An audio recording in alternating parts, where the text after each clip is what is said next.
Hello viewers, I'm Kausalya. Today we are going to solve problem 3 in exercise 4.3 quadratic equations. Find the roots of the following equations. X minus 1 by x is equal to 3 provided x is not equal to 0. Because whenever the value of x is equal to 0, anything divided by 0 is undefined. So that is the reason why here they are mentioning the value of x should not be equal to 0. So here x minus 1 by x is equal to 3. So now we are going to take LCM. So x into x, x square. So x square minus 1 by x is equal to 3. So I am moving this x to the right hand side. So x square minus 1 is equal to 3x. And finally I am framing this as a quadratic equation. So I am moving this 3x to the left hand side. So x square minus 3x minus 1 is equal to 0. Now we are going to write down the values of a, b and c. Coefficient of x square is a, therefore here the value is 1, and the coefficient of x is minus 3, that is b is equal to minus 3, and the coefficient of c is equal to minus 1. Now we are going to use the formula to find out the roots. So here the value of x is given by minus b plus or minus root of b square minus 4ac by 2a. We know the values of a, b and c. So now when you substitute the values, you see minus of minus 3 plus or minus square root of minus 3 the whole square minus 4 into 1 into minus 1 divided by 2a, 2 into 1. So minus into minus 3 becomes plus 3, and here plus or minus square root of what is minus 3 the whole square? It is 9. So 9, and minus into minus becomes plus. So 9 plus 4 the whole divided by 2. Now here we have 3 plus or minus square root of 9 plus 4 is square root of 13 by 2, and therefore here the roots of the equations are 3 plus root 13 by 2 and 3 minus square root of 13 by 2. These are the two roots for the given quadratic equation. Now we proceed with second option of problem 3, that is second part of problem 3. Here the question is find the roots of the following equations, and here this is the question, and here the value of x is not equal to minus 4 and 7. You see, when the value of x is minus 4, what happens? It becomes 0. The denominator term becomes 0, then this is known as undefined. And here when the value of x is 7, again 1 by 0, which is also undefined. Therefore, here they are clearly mentioning that the value of x is not equal to minus 4 and 7. So as usual, now we are going to modify the given equation in the form of a perfect quadratic equation. So here, since we have a minus sign, obviously we have to take LCM. So when you take LCM, what happens? 1 into x minus 7 minus, right? This minus is written here, and 1 into x plus 4 is x plus 4 divided by x plus 4 into x minus 7, which is equal to 11 by 30. Now I am going to move this negative sign inside the bracket. So here it is x minus 7 minus x minus 4. The whole divided by, we are going to multiply these two terms. So when you multiply with x, what happens? X into x, x square, 4 into x, 4x. And here x into minus 7x, and 4 into minus 7, minus 28, which is equal to 11 by 30.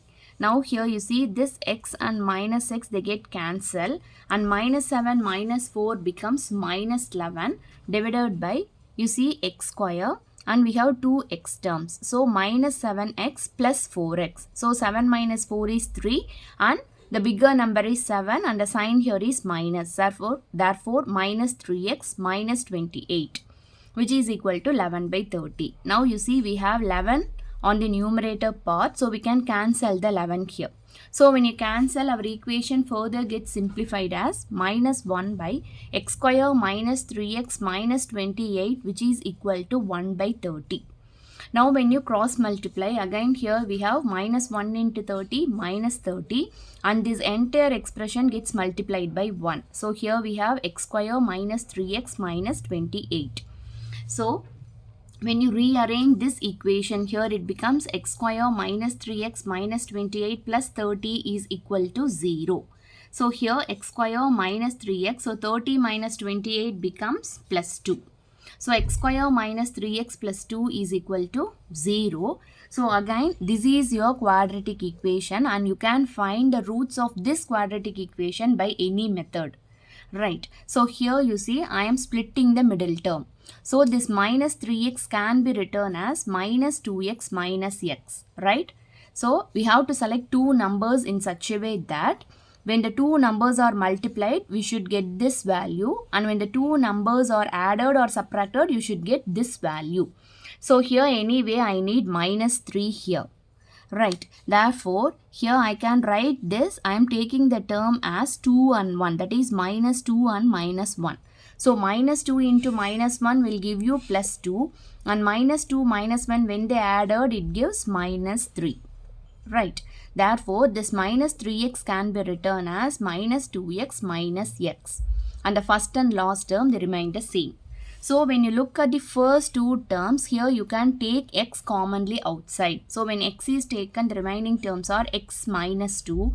And here when the minus 1 is taken, here again we are having x minus 2. So, in this expression, when x minus 2 is taken outside, here the remaining terms are, if there is nothing, we can take the value as 1. So here we can write it as x minus 2 into x minus 1 equal to 0. When you equate these roots to 0, here we finally end up with the value of x is equal to 1 or the value of x is equal to 2. Okay. Now you can solve this equation by the basic formula. So here you see this is the quadratic equation. The value of a is 1. That is coefficient of x square is 1. And the coefficient of x is minus 3, that is b, and the constant term is c. So this is the formula. So x is equal to minus b plus or minus root of b square minus 4ac by 2a. So minus of b, what is b? It is minus 3. So minus of minus 3 plus or minus root of b square. So here it is minus 3 the whole square minus 4 into 1 into 2. Right, divided by 2a, 2 into 1. So when you simplify, you see here 3 minus into minus 3, it is plus 3 plus or minus. So minus 3 the whole square is 9. So 9, 4 2s are 8. So 9 minus 8, which is nothing but 1. So here we have again you see square root of 1 is 1. So 3 plus or minus 1 by 2. Again we can split this into two individual roots. So 3 plus 1 by 2 and the next one is 3 minus 1 by 2. So 3 plus 1 is nothing but 4. So 4 by 2 is 2. And again 3 minus 1 is 2 and 2 by 2 is 1. So here finally the value of roots they remain the same. Right? X is equal to 1, 2 and here also we are having the same 1 and 2 as roots for the given quadratic equation. So it's again up to you to select which method to solve. Okay, if you feel very comfortable, then you can go by this method. Or if you think this method is time consuming or I have to think a lot, it is very simple to go by this way. Okay, here the only thing is you have to write the terms correctly, and here within the square root you should be very careful while solving this part. Right, once this is done, then it is very easy. So here in this problem you see they didn't mention any specific methods to solve. So it's up to you to select any method. So that's all. If you have any doubt, let me know in the comment section. Thank you.